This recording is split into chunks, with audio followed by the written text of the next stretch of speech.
Ahoy! Welcome to episode 24 of Bottom of the Stream. Yes, I was trying to think of something clever to say about the number 24, but I haven't. Is that a Jim Carrey film?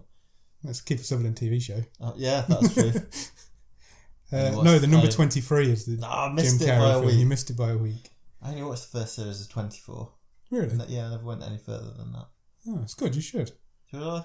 There's a lot to get through. 10 now. series. It was going to take you like 10 days to get through. No, I haven't got. No, you haven't got that got sort that of in time. me. It's good though. I used to enjoy 24. Yeah, penultimate episode in series 1. Yeah. Crazy. How have we got this far? Nearly 6 months. It's mad, isn't it? Yeah, it's crazy. It doesn't feel like that. That's so at much all. fun. Yeah, definitely. Yeah. And we've watched some films. Yeah, some really Good films and some really awful films. And some other ones in the middle. Yeah. Maybe the worst ones. Anyway, we can talk about that in a couple of weeks. Yeah, so this is the last but one episode of season 1 of Bottom of the Stream. Next week will be the season finale, so make sure you tune in for that. I'll quickly run through the socials so you can keep track of where we are and what we're doing. Twitter is BOTS_podcast. Instagram is also BOTS_podcast. Facebook.com/Bottom of the Stream. Email address if you want to get in touch and send us an email is bottomofthestream@gmail.com. And the website is www.bottomofthestream.com, where you will find every episode we've recorded so far and the stream table as it currently stands. Expertly done. Thank you. I'm getting good at it. 24 episodes in. Yep. It's all going to change at some point, but here you go. So, how are you this week? Yeah, very good. Good. Good. Been up to much? Working hard. Yeah. Living hard. Playing harder. I wish. I wanted to talk about a podcast. Ooh. You know, we usually say, what have we been watching this week? Yeah. I've been a bit busy sort of out and about with work and stuff, so I've not done much watching. Yeah. But I have been doing a lot of driving. Right. So it's the best time to listen to a podcast. Yeah, totally. So I've been listening to a drama. Ooh. An audio drama. A drama cast. Which I've not finished yet. Yeah. So people, if you go out and listen to this and it ends terribly, that is my disclaimer. I am only like part way through it. But it's a podcast called The White Vault. The White Vault? What is The White Vault about? And it's kind of a horror type story. And so far, it's got me pretty gripped. Excellent. So basically, it's about it's a geologist and a tech guy and a doctor and a security guy who go out to fix some equipment at a remote outpost in the Arctic, and stuff starts happening to them. Ooh. I won't give too much away, and they find strange things. Sounds good. I might have to add it to my list.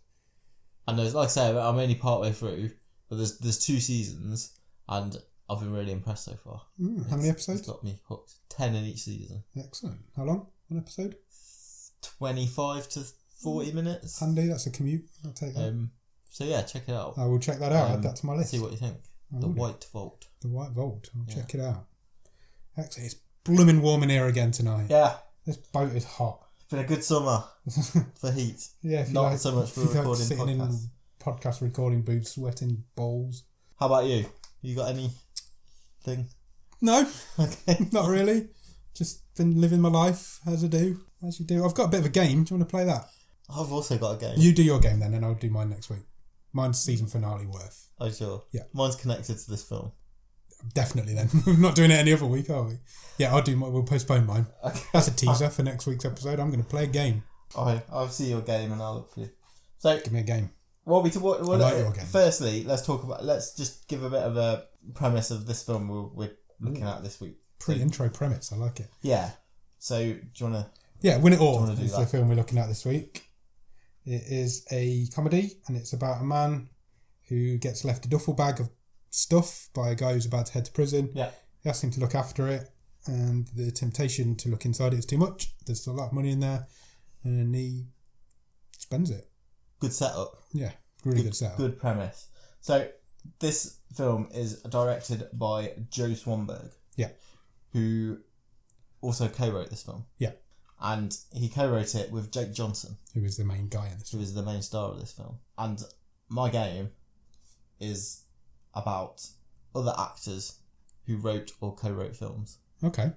And I'm calling it Writer or bullshiter? Oh, I like it. So I get to make another poster. I like making them on Twitter. I've got 5 people. Yep. And 5 films. Okay. So this is basically a true or false game. Okay. I will give you the person in the film, and you tell me, yes, they are its writer. Yeah. Or no, they're a bullshiter. So have you made them up? They haven't claimed that they've written this film, and they haven't. There are some truths, and there may be some bullshit. Yeah. Okay. Which may or may not be made up. Okay, hit me. I'm excited. So I've got 5, cool. As in the traditional. I'm good with these games. I'm 2 for 2 on your game so far, I think. Okay. So, you ready? Yeah. You're sweating already. I'm so You're nervous. Hot. So hot. First. Yeah. Person. J.J. Abrams. Okay. I know him. Movie. Armageddon. Oh, that's pre-Abraham, surely. No, bullshit. Incorrect. Really? He has a writing credit. Wow. I thought he just kind of appeared when... I don't know. I just assume he appeared when Lost appeared, but I know he did stuff before that. 1-0 to me. Yeah, 1-0 to you. Okay, you ready for another one? Yep, go for it. Person, Ben Affleck. Okay, I know him. Film, Jurassic Park 3. No way. Real? No, not having it. Bullshit. Come on, he wrote Good Will Hunting. I'm sure he can knock out, no. or at least part of a Jurassic Park film. No, I think I'd know if he did that. You're right. Yes. It's bullshit. Yeah, Jurassic Park's my boys. 1-1. Thank you.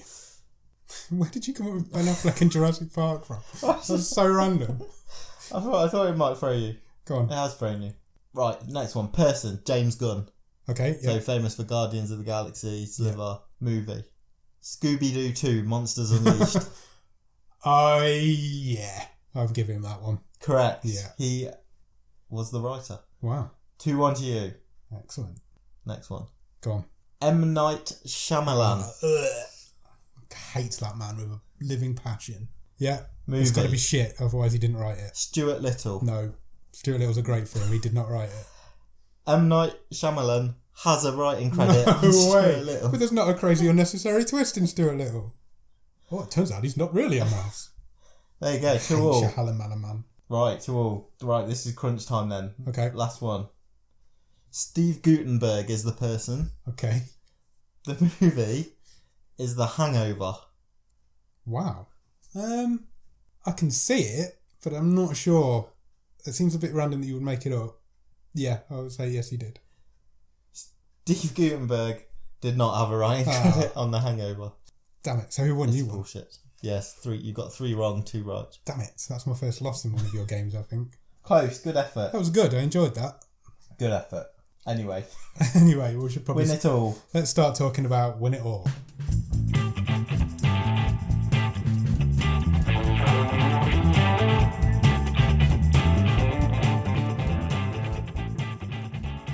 Okay, so as I said, Win It All is a 2017 film. It is a Netflix original rated at 15. It's on for an hour and 28 minutes and is currently rated at 6.2 on IMDb. Pretty high. High numbers. Stars Jake Johnson as Eddie, Alison Derbez as Eva, and Joe Latrulio as Ron, who is Eddie's brother. Full disclosure, before we start, go on. I'm a massive fan of Jake Johnson in New Girl. Me too. I love New Girl. Absolutely, it's a great I think he's sitcom. A really likeable guy in most stuff I've seen him in. Yeah. Also, Joe Latrulio. I'm a huge fan of Brooklyn Nine-Nine. Agreed. They're both great little sitcoms.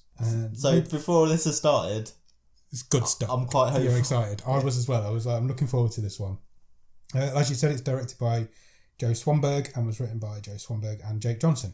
So Joe Swanberg is probably most famous for a movie called Drinking Buddies, which came out 3 or 4 years ago, also with Jake Johnson in. Have you seen that? No. Me neither. But it is very highly rated. Really? And I may get to it at some point. Cool. But this style that Swanberg has is this kind of conversational, sort of mumbly, natural, I guess you would call it, wouldn't you? And that's very much apparent in this movie. Definitely, yeah. He plays the everyman. Cav, you got a one-word review. I've remembered. You haven't. I've got one. Would you like to take it for this week? No, as a you special to do. occasion? Okay, fine. Risky. Risky? Yeah. I'm going with montagey. There's loads of montages in talk this, about we'll montages. Go. Yeah, I do as well. But that. We love a montage. I'm not so sure about a film that is basically just one, but we'll go from there. So the film starts, as films tend to do, And this one goes straight into a montage. We're starting with one this week. So it is a montage of Jake Johnson, Eddie, doing his job. He's a parking attendant. He's a parking attendant, traffic organiser is how he describes himself. Parking cars and just doing his job. That's the montage. We start there. He then heads down into what we've later found out is an underground poker den. Yep. And doesn't leave until the next morning. Yeah. So he goes home via the local shop. Yeah, the guy in the shop sort of says, you never pay for your stuff. I can't give you this coffee. I can't give you this bagel. Because you never pay. You owe me loads of money. Yeah. But he just takes it anyway. He just persuades him. He's like, so that's kind of Eddie's position in life. Yeah. I'll be back. By the end of the week, I'll pay your promise, is what he says. He gets home, and we're going straight in. There's a guy sitting at his kitchen table when he gets there. And this guy is Michael, who is a criminal who is about to go to prison. He looks like you wouldn't want to mess with him. I would not mess with him in the slightest. He's a big, hard, scary bastard. He has a duffel bag on the table with him. And he asks Eddie to look after it while he goes away for a while. Yeah. 6 to 9 months. Yeah.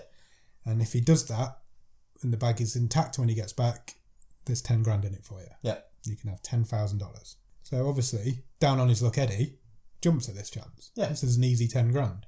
Just put the duffel bag away for 6 months, give it back to Michael at the end, 10 grand in your back pocket. No problem. So he does, he accepts.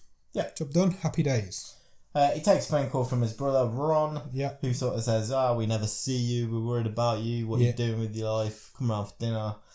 So Eddie does. He goes around to see Ron, and meets his family. Well, he doesn't meet his family, he goes around and sees his family. Yeah, so his brother Ron, Ron's wife, and their son, so Eddie's nephew. Yeah, so Ron is played by Joe Latrulio. Yeah.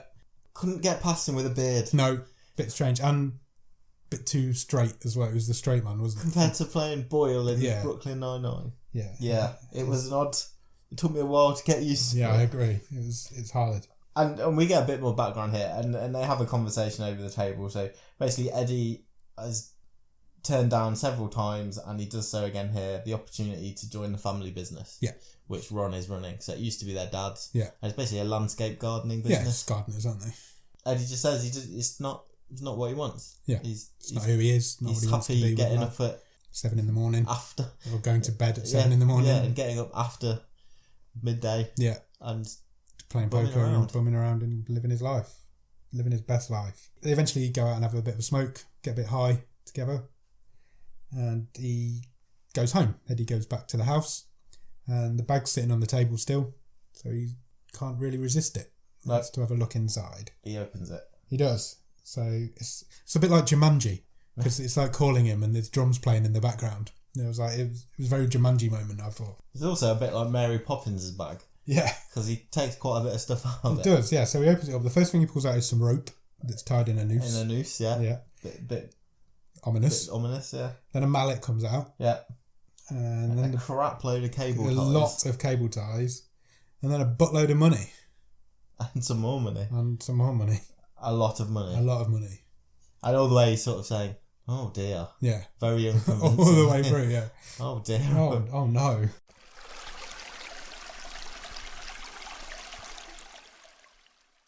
So the next scene, we see him with his sponsor, because he's obviously a gambling addict. Yeah.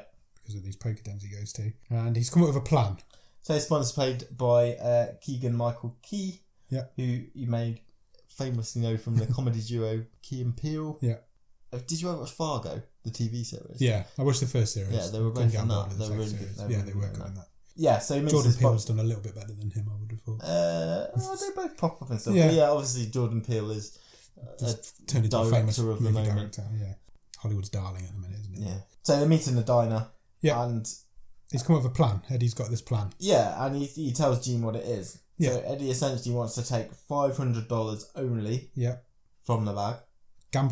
Gamble it. Whatever he wins. Win enough to make some money. Yeah. And then replace the $500. Put the $500 back, keeping the profit. Gene tries to talk him out of it venomously. Adamant, because he's his sponsor for gambling addicts. He's got to talk him out of it. And Eddie eventually, very unconvincingly, agrees to not touch it. Correct. Obviously, he does. He instantly goes home. And the very next scene, you get a little caption on the screen. Yeah. It says minus $500. It does. So this happens all the way through. It keeps track of where his money stands. So yeah, he takes $500 and we get another montage, a gambling montage. Yeah. There's a lot in this. I'm going to go through them all, but there's a lot of There's a lot of montages. I love a montage. Yeah, but to be fair, how else do you make a No, agreed. Game? No, that's fine. I'm not saying it's a bad thing. Yeah. I'm just saying there's a lot of them in this film. Yeah. Yeah, and so it does that. It goes through this montage, and then the caption that comes up on the screen: $2,148 up. Yeah. So he's done. He's won. His plans come into fruition. He's easy. Put his $500. End the film. That's after the $500 has gone back as well. Yeah. So the profit he's made is $2,148. Been on for 15 minutes. Yeah. Film done. Film done. Everybody's happy. Goes out to celebrate with his mates. Buys some drinks. Buys some ladies some drinks. Yeah. Meets a nice girl. Yeah. And her friends. They're a group of nurses. Yeah. With Eddie's mates, they have a good time. Yep. They do some karaoke. Yeah. You ever done karaoke? Once. I've never done it. By accident. But how do you do it by accident? Well... Oh no, I've just fallen into this microphone. We were on holiday. Yeah. With some of the guys from university, and one of my friends, we were all quite drunk. Yeah. We were in Spain. And he got up, decided he wanted to do some karaoke at this bar. And he wanted to do The Power of Love from Back to the Future. Okay, good choice. And he got up on stage, the music starts playing, and he got halfway through the first verse and realised that it wasn't the song he thought it was. And they started playing The Power of Love by Ultravox, which is a completely different song. Amazing. It's like a really slow ballad. Yeah. And is that the Christmassy one that comes? Yeah.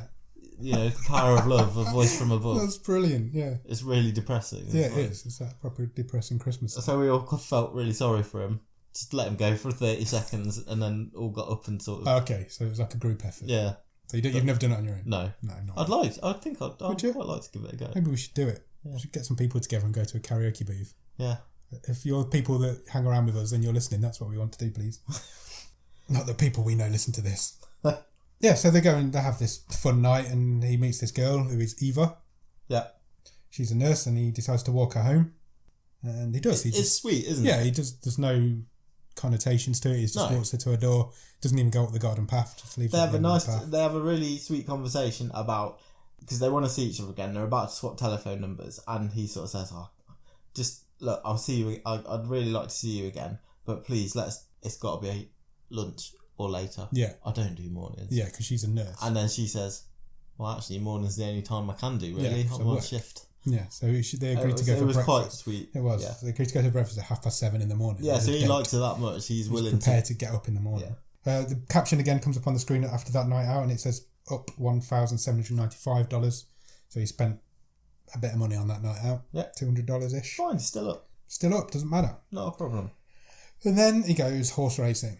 Yeah, well, to the stables. Yeah, he goes heads to the tips. Talks to the stable boys, as all good gamblers do. Finds out which horses are going to win. He has some good wins to start with. Yeah. And then suddenly... It's another gambling montage. It's a horse racing gambling montage. But then suddenly he starts losing. Yeah. And, horse racing montage written here on the script. Script? We haven't got a script. If you've listened to this podcast, you know we've not got a script. Yeah, so there's a horse racing montage. He's winning some, he's losing more. And then all of a sudden a storm breaks out. Rain stops play. The horse racing is cancelled. Then you see him take some more money out of the bag. Yeah. Which can't be a good sign. And he goes back to the poker den. And he obviously loses. He goes back and gets some more money out of the bag, which is now in his car. And goes back into the poker den. And then the caption comes up on the screen, minus $21,243. Ouch. Ouchie. So he somehow, in the space of that one day, managed to lose nearly $23,000. Yeah. He's in the hole big time. It's not this is not a good sign for him. So he does go for breakfast with Eva. Yeah. He holds that date up, even though he's not in a good place. And he meets with his sponsor, Jean, again. It's probably just worth pointing out that at breakfast, Eva reveals she has a 7-year-old daughter. Little daughter, yeah. So he goes up to meet with Jean again after the breakfast and tells him all the money's gone. Jean finds it hilarious. Because Jean predicted, he says, if you take $500, or that bag will be empty within 3 weeks. And he's laughing his ass off because it's happened within a week. So that tells us our timeline that this has all happened in a week. And Jean finds it hilarious. He does say to Jean, look, I am at rock bottom. This is rock bottom for me. I don't know what I'm going to do. I want to start coming back to the gamblers anonymous meetings. I'm going to get a job. I need help. I'm going to sort myself out. Yeah, he's literally at rock bottom, or he thinks he's at rock bottom. So he goes to see his brother after he's spoken to Jean. Tells him that he's in debt. He's in the hole for 21 grand. Yeah. And he asks him for a job. Yeah. And Ron, quite nicely, I thought Ron was quite sweet here. Very reasonable. Very reasonable. He agrees to give him a job. The job will be 7 days a week for 6 months. Long days. Long days. Long nights.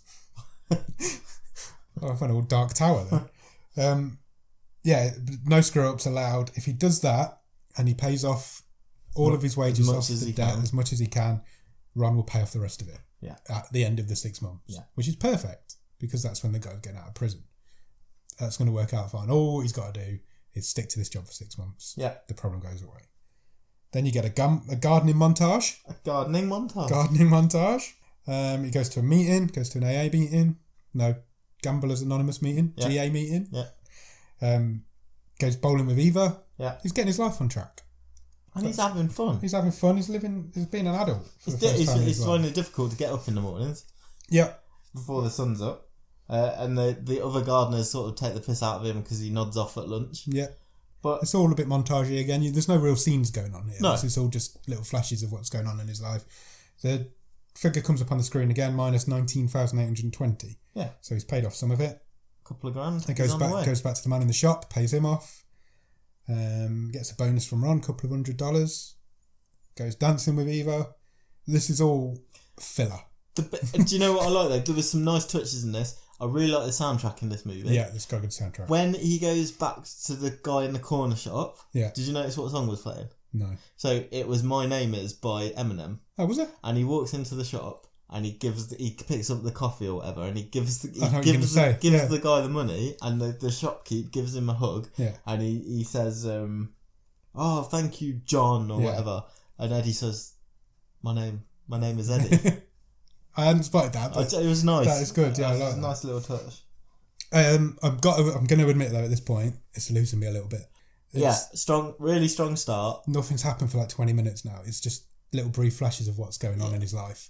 There's no substance to it. I'm like, I don't want to come on to it too early, but I felt like I was just waiting for him to go off the wagon. Yeah, because you knew it was coming. There was a long period of him just living his life. It was about 20 minutes by this point, and I've even written here 20 minutes in, nothing's happened.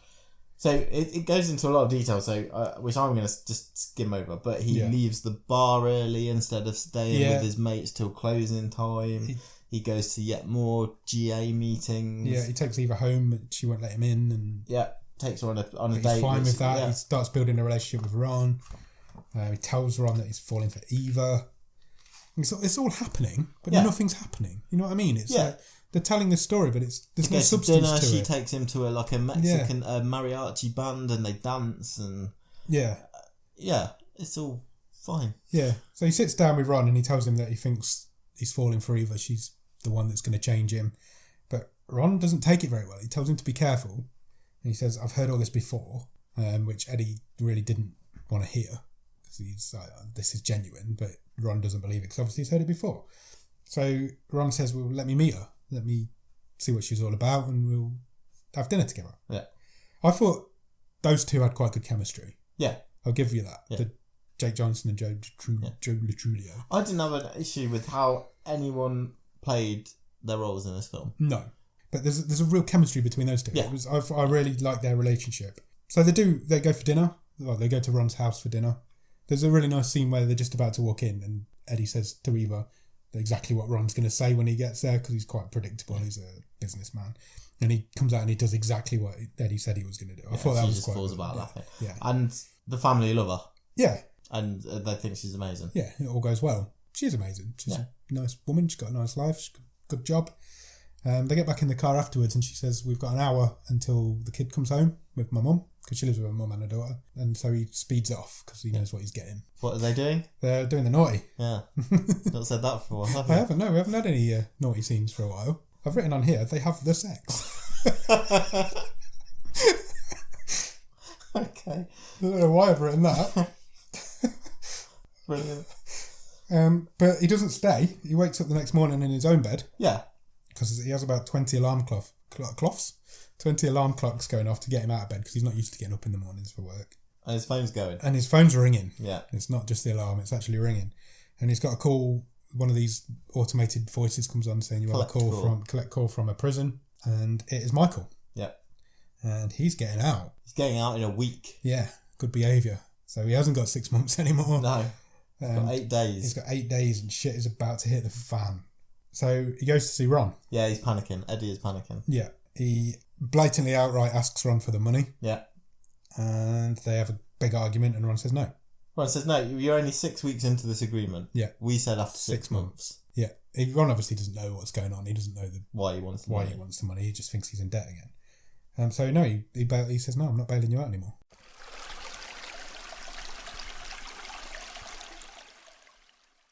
Then he has a bit of a get together with his friends. So this is quite funny. So they're trying to throw around ideas of how he can make... Yeah, they're not really taking it seriously. No. They're just having a laugh with it. So they suggest he could fake his own death and get out of town. One of them suggests take up drug dealing. Yeah, start dealing cocaine. And the barman even says, well, you should just make an app. Yeah, everybody's doing apps. Because that's what everyone's doing. Everyone's making an app. So he just gets up and walks out. Yeah. He leaves all his mates because they're not taking him seriously. He's in real shit. I think the barman even gets, when pushed, the barman gets a bit more detail because he's like, well, you're a gardener, why don't you just make a tree app? Or a lawnmower app. Whatever that is. And one of his mates in the background goes, oh yeah, that'd be a good idea. Yeah. I just like those little touches in this, maybe Chuck. So he goes back. He's drunk. Really drunk. Yeah, he goes to see Jean in the middle of the night. Yeah, and Jean sort of says, oh, I'm not talking to you now, my kids are asleep, my wife's I've got asleep. neighbours, they're shouting in the street. Let's talk about this in the morning at the meeting. Nothing's going to happen overnight. Yeah. We'll talk about it tomorrow. Jake, what's his name? Eddie says basically that he needs a plan B. He needs to be able to figure out what to do. Goes and gets the bag. Yeah. So he doesn't wait until the morning. No. He goes to get the bag and he goes back to the poker den. Yeah. And then all of a sudden the screen says minus $27,300. Yeah. So he's lost more and he gets booted out. They kick him out of the den and cut him off for 2 weeks. Yeah. So the den is out of action. Cannot get his money back from them. He goes for coffee with Eva. Yeah. But he's really distracted. There's a scene where you can't hear what she's saying. You can just hear his... Yeah, and she has to sort of repeat herself. And she has basically said... Come and meet my daughter. Come and meet my daughter at the Sunday dinner. Yeah, so she wants to move this relationship forward. Sorry, dinner on Sunday. Yeah. Not a Sunday dinner, because do they have that in America? Oh, they have dinner on Sundays. Yeah, I know. But Sunday dinner over here means something different, I suppose. Yeah. Sunday dinner here is like... A roast. A roast dinner. Yeah. Meat, beef. And can you have a Sunday dinner on a Tuesday? Yes. Can you? Yeah, why not? Because it's not Sunday. The police don't come around. Is it still called a Sunday dinner if you have it on a Tuesday? Yes. Okay. That's... Yeah, it is. Is it really? Yeah. Okay. I've never really even given that any thought before. Have you ever had one not on a Sunday? Yeah, I've had roast dinners before. Not on a Sunday? Yeah. Yeah, you've had a Sunday dinner then, on a Tuesday. You're blowing my mind here, man. Anyway, yeah, so she invites him around for dinner on a Sunday to meet his daughter, so she wants to move this up to the next level. Yeah. So, which he agrees to do. He goes back to see Jean again. Yeah, at the meeting. Yeah, because he goes to a meeting, and Jean says... Let's go and grab some food. Let's go and grab some food. Yeah. And then he says to him... Well, I just want to make sure, because I really liked this bit. Okay. So, Eddie sort of says to Jean, I'm an idiot, basically. Yeah. I had this opportunity. I'm in the hole for $27,000, but I actually like having a job. I like having a girlfriend. Yeah, I like being an adult, I think he says. Yeah, I want to keep them, but I need $27,000. Yeah, before I can start. And then Jean says that he has an idea. Yeah, he says, I'm going to tell you the most ridiculous thing a sponsor's ever told a gambling addict. Yeah. And he says, I know where there's a game I can get you into. Yeah, because it used to be the game he was in. Yeah, it's his old game. But he does say, if you lose, you will have no choice. You will have to leave town. Yeah. You have to just cut your losses and run. Yeah. He says it is high stakes. So basically, if he comes away in the hole even more... He's done. People are going to be after him. Yeah. It's the ultimate gamble. He's gambling his life. Yeah. That's basically what he's doing. I thought this was really well delivered. Yeah. That scene was good. I'll give you that. By Jean. Yeah. He's got to make the ultimate gamble. Yeah, he's got to make the ultimate gamble. He's basically gambling his life, his relationship. Eddie agrees to it pretty quickly. Yeah, he has no choice. He's got no choice. He's got to try and get this money back. So he gets all suited up. He ropes in his mate. He ropes in his mate to be his bagman. Do you know his mate Nick? Yeah. Do you think he looked like a young Sean Penn? He did a little bit. Do you know what his real name is? Do you know what his credit is? What? So the guy who plays Nick. Yeah. Nicky Excitement. What? Who's Nicky name? Excitement? Who is he? The guy who plays Nick. Yeah, but who is he? What? I don't know. He's got to be something to have a name like that. That can't be his real name. Well, not Mr. and Mrs. Excitement, what they've called him. Wow. I've heard you called that before. Not by you. Nick goes to be his bagman, he basically goes to make him look because more big. Eddie's decided if they go into this high stakes game, they need to be suited and booted. Yeah, he needs to look like a whale. He needs to be big bollocks. He needs to have a guy who can pass him his money and stuff like that. So he takes Nick with him to be his bagman. And this is on the Saturday night, so it's 24 hours before he's due to go to this. He says that, Sunday doesn't he? dinner. He says we've got 24 hours to turn the situation around. Yeah, or he's got to get out of town. He's got no choice. So they go into it's in like a back of a hardware store in this rich neighbourhood. He says Nick says Eddie says to Nick, I don't feel safe, we're in the suburbs, it's weird out here. Yeah, he's not used to it. So eventually they get there and he goes to sit down at a table, having been told that the buy-in is $5,000. It turns out the buy-in is $15,000. Yeah. And so he goes back to Nick to get $10,000 more and buys himself into the game. So before he's even started, he is now grand down. Over 50 grand in the hole. Yeah, it comes up on the screen at this point as well, minus 57,300. That's where because he cuts away, he walks away at one point from the table. So he loses the first few. Yeah, so he goes few hands. They go and stand outside. Yeah, where they've got to make this decision, and that's when it comes up minus 57,300. Eddie is basically deciding, do I run now? Yeah, he's basically decided. He's like, I've got to run. I've got no choice now. I'm not gonna win 60 grand. Yeah. But then he has a voicemail on his phone, and it is from Emma, who is Eva's daughter. Yeah, saying that she can't wait to meet him. Yeah, and it changes his mind. So he decides he's going to go all in with the remainder of the money. Yeah, he goes back in. We get a poker montage. Yeah. Another one. This one goes on for quite a while. So I'm going to lay a bit of criticism here. Good. I know it's the style of the film to be a bit sort of... And it's filmed all the way through. It's very sort of lo-fi and grainy. There's real grainy filter. Which I quite liked. Yeah. The way this was shot, and I don't know if it is because it was yet another montage, this scene did not feel as high stakes as it should have been. Agreed. Maybe it's because it's the fourth poker montage I've watched. Yeah, Pokemon. Pokemontage. If this film was this film, but instead of playing poker, it was playing Pokemon Go. Yeah. It's called Pokemontage. Oh, I think we're getting delirious. It's this heat. So you get anyway. So that is my criticism. I agree. You never felt like he was in any danger. Yeah. I think that's for me. That's down to the direction. Yeah. I like I say, I really like Jake Johnson. I didn't have an issue with his performance. It didn't come through the screen to me that this was high stakes. No, as all the evidence was telling me it was. There was never any peril. He was never in any peril. There was no. Well, he was, but it just didn't come through. It didn't. I didn't. Yeah, but there was nothing. There was nothing physical there. You knew that he was in debt for this money, but there was never. He was never in any real life danger. He even says he could just run away. Do you think we should have had more scenes substance from the guy in prison, or possibly, or his heavies, or possibly? I don't know. Yeah, there was something missing there, and big style. You never felt like he was in any sort of danger, and you knew it was going to go one way or the other at the end. There was nothing to it. There was no. I didn't know which way it was going to go. No, but you knew it was going to go one of two ways. But I felt that whichever way it had gone, whether he made it back or he had to leave town, I didn't feel like I cared enough. Yeah, agreed. Wow. And it disappointed me. Yeah. Because I really enjoyed the start of this film, and it falls off a cliff. I don't know if that's a bit harsh, but I think it did. It didn't. I didn't like this anywhere near as much as I thought I would. Agreed. By the end. Let's get to the end because we're not far away from it. So yeah, you get this long poker montage, and then the screen comes up minus 5,500. Yeah, we're nearly there. He's getting there, and then he wins again. Yeah, there's a big game going on. There's $6,000 on the table, and he wins. So he's at zero. I did like this bit. Yeah. So he comes away from the table. Yeah. And he comes over to Nick. Yeah. And he says, Nick's saying, cash him out. Nick's basically begging him to cash out. And even now, he's been through all this. Yeah. He still can't. I'm on a winning quite streak. I'm going to win. Couple more hands. Yeah. And I really like that. And that was maybe the only time you sort of started to see a bit of desperation. Yeah. There was that one scene, and Nick's begging in the background, cash him out. He's no. It's quite tense. And then he collapses. Yeah. Eddie just collapses to the floor because he has a heart attack. Oh, he thinks he's having a heart attack. He thinks he's having a heart attack. It is mentioned later it's possibly a panic attack. Yeah, but he's not in a good way. No, he gets rushed to hospital. And he wakes up in the hospital with Ron sitting at his bedside. Yeah.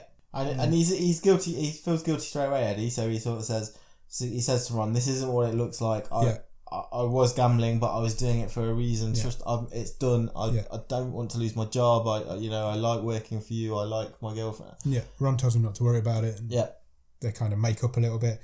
Then Eddie realises... Eddie asks what time it is. Yeah. So he kind of realises that he's going to be late for this dinner. It's 6:30 on Sunday night. Yeah. He's got half an hour to get to dinner. Yeah. So Ron agrees to take him. He'll get him out of hospital. And they get there. He turns up, he's 45 minutes late. Yeah. So not good. Eva's shouting at him through the door. There's all sorts of chaos going on there. He tells her he had a heart attack. Yeah. Which she believes, even though it was that He doesn't really know. He doesn't know, but that's what he tells her, and she believes him straight away. Yeah, but he's still got the hospital band around his wrist. He's had a heart attack that day. You're not going to be there that night. Well, he says, doesn't he? I've got to go back for tests and blah blah blah. But I basically talked my way out. That's how he convinces her to let him in to meet the family, and he meets the family. He meets Emma. It's really sweet. Yeah, and the film ends. Meets Mum. And the film just ends. Yeah, just there, just stops. And the credits roll as they're settling down for dinner. Yeah. Did you watch a little bit more? Yeah. Good. I'm paranoid now that you'll miss.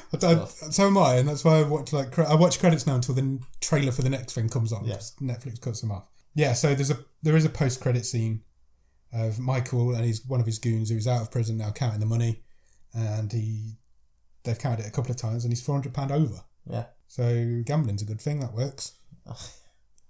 And Michael says to his guy, "Well, count it again. Why are we $400? Yeah, how can we be $400 over?" But then it cuts. Which was a nice little. It needed it. It palate cleanser. It needed it because it needed an ending because it didn't get one. So I sense I didn't leave this film in a good place. Okay. Because I did not enjoy that ending. It felt really abrupt that it just cut there for me. I didn't mind that.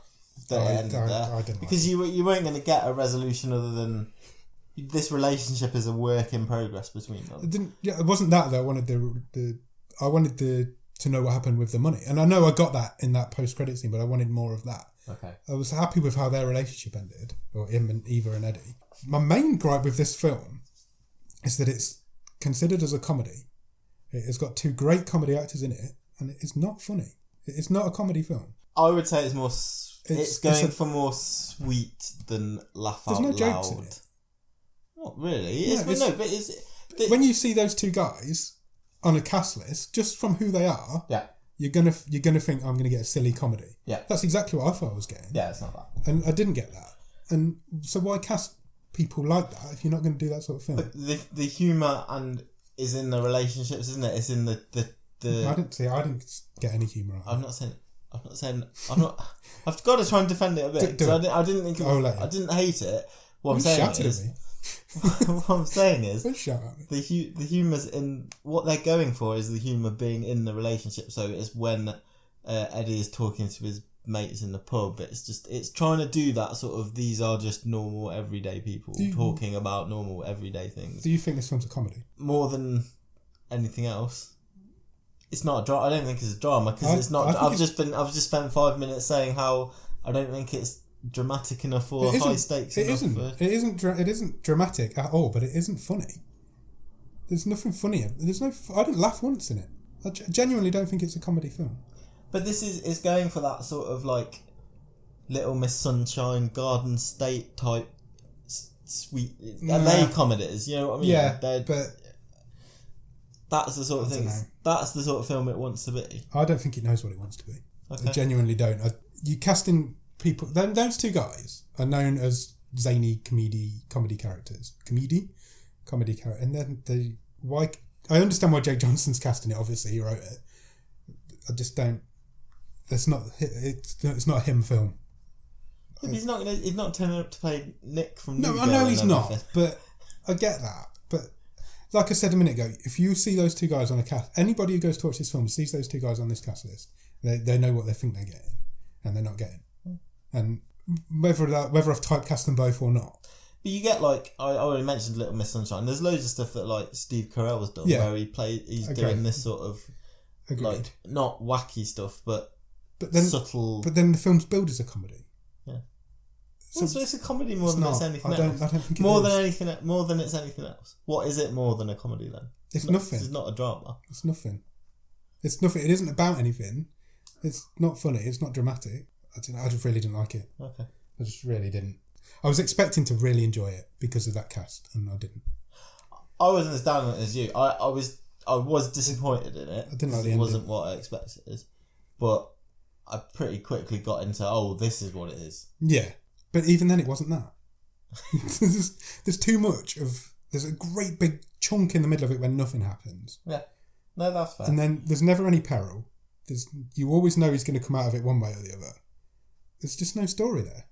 And it's a genuinely good synopsis and a good premise for a film. Badly done. That's where I'm going with it. That's what I think. I don't mean to be so angry about it, but I don't agree. I don't think it was any good. Yeah, I thought it was fine. I'm not massively up on it. I thought, like I say, I like the performance. I thought the chemistry between all of the characters was really good. Yeah, Jake Johnson's really watchable. Yeah. It was fine. Yeah, I'm not saying it was like... No, you're allowed not to like it. I don't like it. I don't like it as a film, but I'm not saying it's terrible. Yeah. And it's nowhere near the worst film we've seen. Yeah. But it didn't do anything for me. And like I really wanted it to. Like you say, when this came up, you had quite high hopes. I did. I was excited for it because of who's in it. And I think that's going to put a lot of people off it. That's going to make this interesting. Yeah. Let's go into the stream table.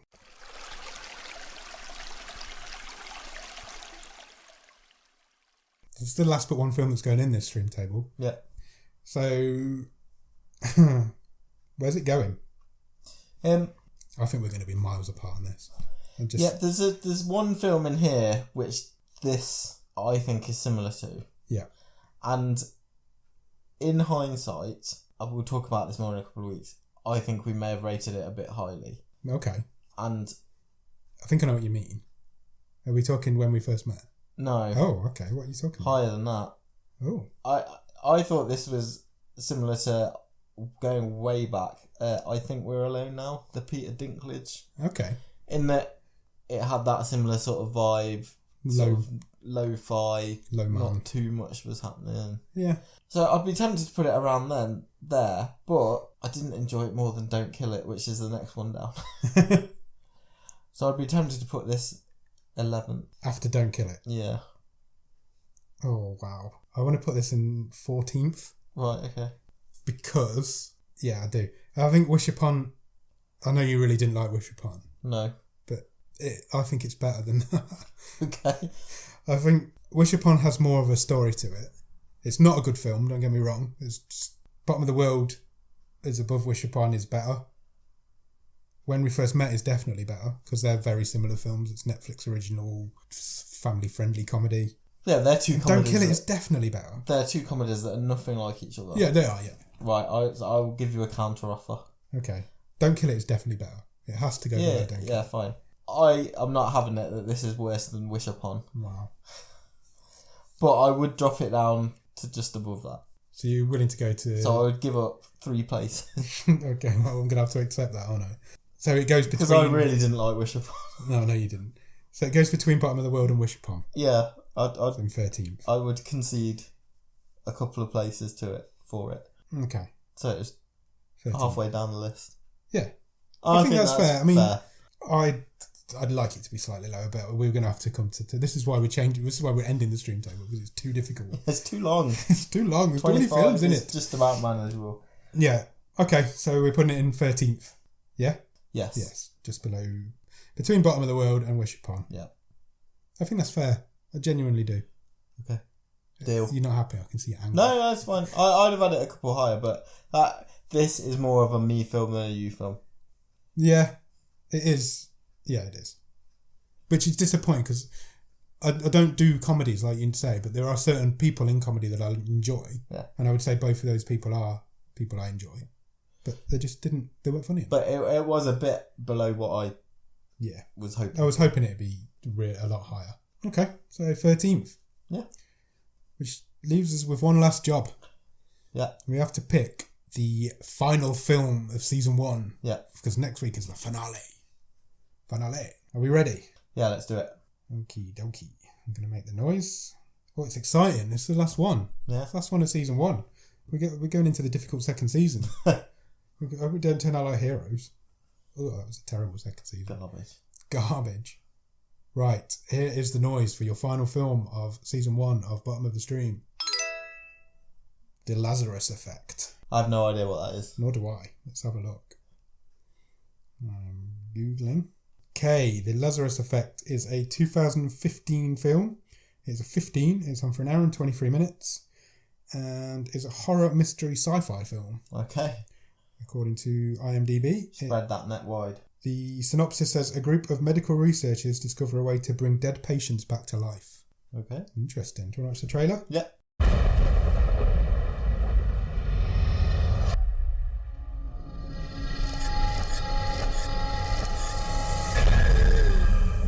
Same dream. Good morning, Dr. McConnell. Good morning, James. This whole process started with the Lazarus serum. The goal here is simple, to bring someone back from the dead. Event 1 in 3, 2, 1. No effect. Maybe if we up the dosage next time, if we up... You okay?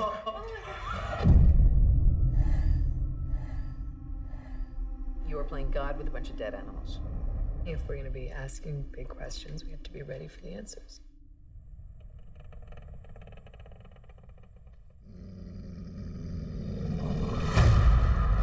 Whoa, that's too much neural activity. What the hell's going on here? We're gonna duplicate the experiment. 3, 2, 1. Zoe, she's been electrocuted. Clear? I'm not gonna lose her. You're talking about bringing someone back from the dead. No, no.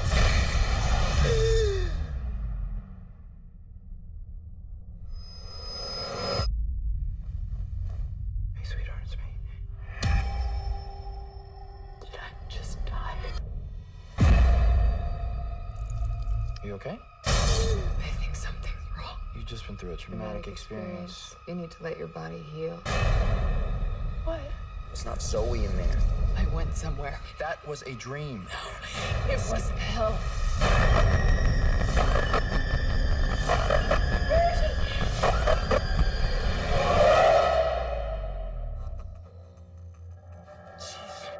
Zoe, we can help you. It's too late for that. You have no idea what you've done. But you will.